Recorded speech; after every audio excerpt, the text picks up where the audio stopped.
Bonjour à toutes et à tous, c'est Stéphane pour la chaîne Foilier, je vous remercie de me retrouver chez moi et donc chez vous. Vous avez vu, avec le titre de la vidéo, on va reparler de Transmania, pas beaucoup, je pensais que je ne reparlerais pas de cet ouvrage. Je pensais grosso modo en avoir tout dit dans les 3 épisodes où je faisais une critique du bouquin. Mais juste avant qu'on commence, j'ai une petite formule magique, c'est parti. Et bien alors on n'est pas beaucoup mieux ici. Il était temps que j'utilise mon matériel vidéo que j'ai depuis plus d'1 an. J'avais pas appris à le connecter, tout simplement. J'avais pas de boîtier d'acquisition externe. Maintenant c'est bon, on va avoir une belle image pour pouvoir travailler. On va avoir une belle image et puis j'espère que le contenu continuera à vous intéresser. Donc, il s'est passé quelque chose d'assez intéressant, c'est que Doramuto a posté un message qu'elle trouve préoccupant et qui est de fait assez préoccupant. On va le lire tout de suite. Le message c'est le suivant. Hag Samea, bon, peu importe. En ce soir de début de Kippour, j'ai envie de parler d'une nouvelle forme d'antisémitisme qui explose en ligne et qui me touche particulièrement, vu mes origines et vu le sujet que je traite. La petite nouveauté étant qu'on accuse désormais les juifs d'être responsables du transgenrisme et elles s'en offusquent. C'est un message qui est très intéressant. Donc bien évidemment, on est quand même dans un contexte aujourd'hui où on voit une montée d'actes, on va dire d'une façon générale, racistes, islamophobes, antisémites, etc. Donc il faut être très prudent par rapport aux propos antisémites, parce qu'ils fleurissent sur Internet. Il faut être prudent avec ça, et il faut les dénoncer. Et Doramuto a tout à fait raison, en plus en tant que juive, a tout à fait raison de dire, attention, c'est quoi ces bêtises, c'est quoi ce truc de théorie du complot, comme quoi le mouvement transgenre se développerait à cause des juifs. Eh bien, ce qu'a signalé avec beaucoup de justesse un compte qui s'appelle Arbre à Chat, que vous voyez là, c'est que cette théorie du complot antisémite, en fait, ça vient d'elle et de Marguerite Stern. Dans leur ouvrage Transmania, on lit ça. Les entreprises sont notées selon leur niveau d'inclusivité à travers le système d'indice d'égalité des entreprises. Le CEI a été créé par la Human Rights Campaign, l'une des associations, ou devrions-nous dire, l'un des lobbies politiques LGBT+, les plus puissants du monde, financés entre autres par la fondation Soros. Bon, George Soros, vous connaissez toutes les théories antisémites qu'il y a sur lui. Comme il est juif, il a beaucoup d'argent. Comme il a beaucoup d'argent, il contrôle les médias, il contrôle le monde entier, machin, machin. Et ça se trouve dans Transmania, page 231. C'est dans Transmania que Doramuto et Marguerite Stern prétendent que les mouvements transgenres seraient financés par George Soros. Elle est là, la propagande antisémite. Sans aucun fondement d'ailleurs, il n'y a aucune preuve. On en avait parlé. Elle poursuit. Arbre à Chat. Après avoir fait remarquer qu'il y aurait des milliardaires comme George Soros qui financeraient le lobby trans, c'est nouveau d'être classé complotiste. Donc ça c'est encore sur ton blog féministe, Doramuto qui le dit. Il suffit pourtant de lire le rapport de LGBT Founders pour constater l'Open Society Foundation, fondée par George Soros, elle figure en bonne place, et de consulter le site de cette ONG pour constater qu'une part significative des subventions qui, destinées aux associations trans chaque année, finance un travail de lobbying qui cherche à pousser une idéologie. Donc on pourrait se dire, quand c'est dans Transmania, ça vient peut-être pas d'elle, ça a été écrit à 4 mains, ça vient peut-être de Marguerite Stern, et c'est sur son blog à elle, le blog de Doramuto. Elle reprécise que ça viendrait de George Soros. Bref, et George Soros, on rappelle un peu qui c'est, et les théories du complot qu'il y a autour de lui. Donc, Doramuto, en fait, si vous voulez pas qu'il y ait ce type de théorie antisémite absolument lamentable sur les réseaux sociaux, ça aurait peut-être été pas mal, dans un premier temps, de commencer par ne pas propager justement ce genre de rumeurs antisémites, ou alors après d'assumer. C'est-à-dire que si vous dites que c'est George Soros et le lobby juif du coup qui va avec George Soros qui finance le transgenrisme, le mouvement transgenre comme vous l'appelez, ne vous étonnez pas qu'après, il y ait des personnes qui reprennent l'information qu'il y a dans votre ouvrage. Les discours complotistes anti-trans s'appuie en particulier sur des récits antisémites. Et là, on l'a.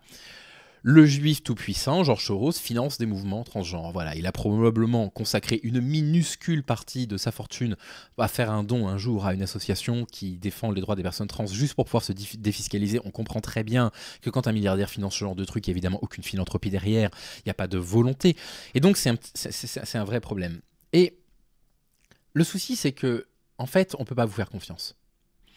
On ne peut pas vous faire confiance parce que toutes les informations que vous partagez, on est obligé de les vérifier. Parfois elles sont vraies, mais parfois elles sont fausses. Et le problème, c'est que quand on vous montre qu'elles sont fausses, et je vais vous montrer que vous avez de nouveau propagé des fake news assez grossières au sujet de ce que vous appelez le mouvement transgenre, vous ne vous corrigez jamais.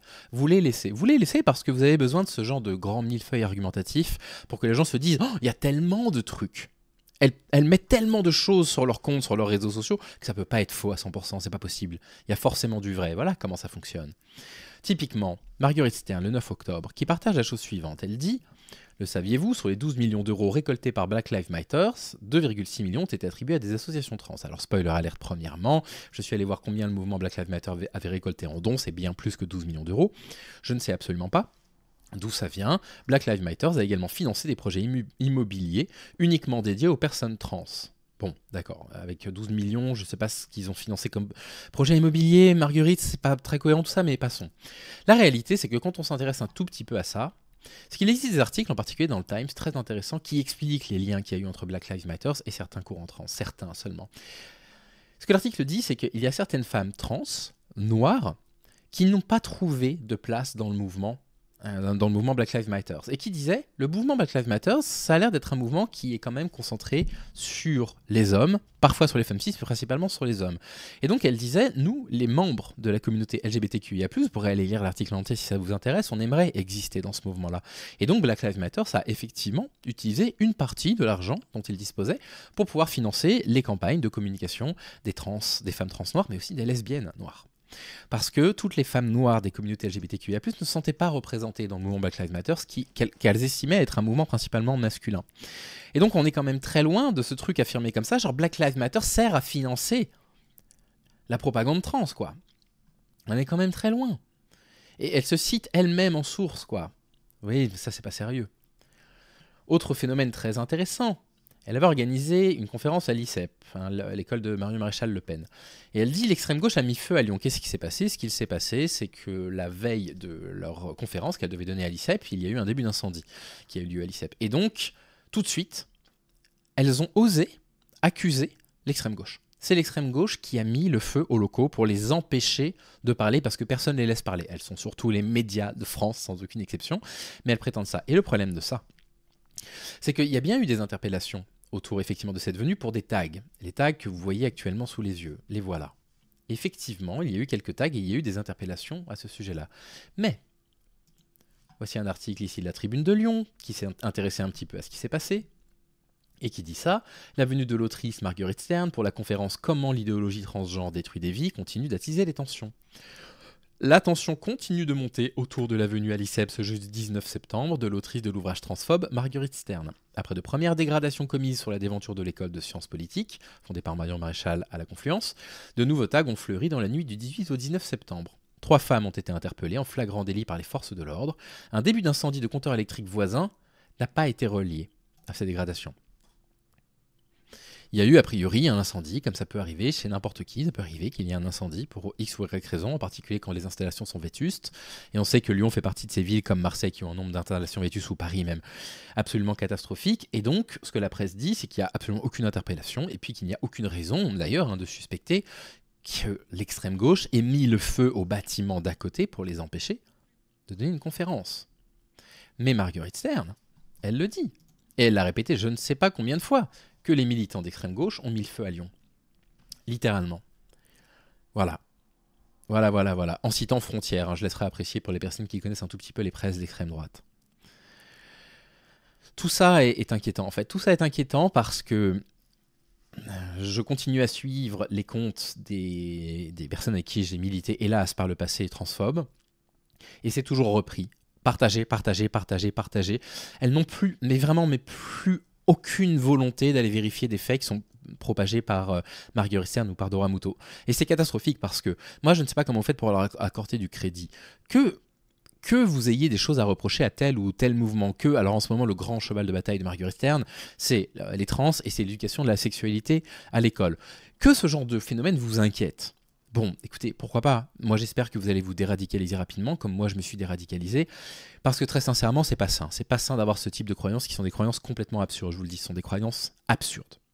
Vraiment, il faut vraiment passer à autre chose. Il n'y a pas de lobby trans, ça veut rien dire. Il n'y a personne qui voudrait faire avancer un agenda trans pour transiser les enfants. Enfin, ça n'a absolument aucun sens. Mais comment, même si vous êtes dans ces trucs-là, vous acceptez de recevoir des informations qui sont systématiquement à ce point biaisées, fausses pour la plupart, complètement fausses, mensongères, enfin là je veux dire, là c'est du flagrant délit de mensonge pur et dur, ou alors qu'elles ne vous présentent pas les informations dans leur contexte. En l'occurrence, si le mouvement Black Lives Matter a utilisé une partie de ses revenus, mais j'ai pas retrouvé l'info, j'ai cherché pourtant, on va croire que c'est vrai, pour financer des associations LGBTQIA+, c'est parce que le mouvement Black Lives Matter avait entendu les critiques disant en fait, vous êtes un mouvement d'hommes.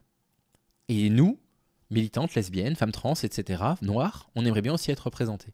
Je ne sais pas comment vous faites. Donc, moi, je suis inquiet par la quantité de désinformation propagée par ces comptes-là et par le fait que ce soit de nous toujours, encore et toujours partagé par les militants transphobes qui ne prennent pas de recul là-dessus. Ça a l'air vrai, ça nous plaît, alors c'est sûrement vrai, on va partager.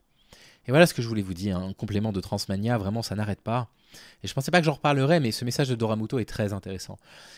Elle écrit elle-même avec Marguerite Stern dans son livre que les mouvements trans sont financés par Soros, comprenez ce que vous voulez, et après elle s'étonne qu'il y ait des gens qui disent bah c'est un petit peu les lobbies juifs qui financent le transgenrisme, et là elle dit oh mais c'est antisémite, c'est grave, bah ouais mais c'est dans votre bouquin, tel quel.